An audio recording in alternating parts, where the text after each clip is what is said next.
परदेशातील काचेचा पूल पाहून आपल्याकडेही असा पूल तयार व्हावा असं जर तुम्हाला वाटत असेल तर तुमच्यासाठी एक गुड न्यूज आहे.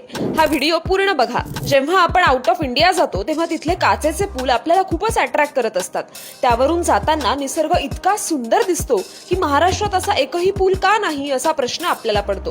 पण थांबा, तुम्हाला माहितीये का, आपल्या कोकणात महाराष्ट्रातला पहिला काचेचा पूल तयार झालाय. सिंधुदुर्गातला नापणे धबधबा जगात फेमस आहे, पण या काचेच्या पुलानं त्याचं सौंदर्य अजूनच वाढवलंय. सिद्धू रत्न या योजनेतून हा पूल तयार केला गेलाय. मग वाट कसली पाहताय? हा काचेचा पूल पाहण्यासाठी तुम्हाला पासपोर्ट लागणार नाही. आजवर जे फोटोंमध्ये व्हिडिओमध्ये पाहत आलोय ते स्वतः अनुभवायचं असेल तर चला कोकणात महाराष्ट्राच्या पहिल्या काचेच्या पुलावर. हा व्हिडिओ इतका शेअर करा की सगळ्या जगाला कळालं पाहिजे आपलं कोकण आता आंतरराष्ट्रीय स्तरावर चमकायला लागलंय. आणि महाराष्ट्रातील अशाच युनिक माहितीसाठी संवाद सेतूला फॉलो करा.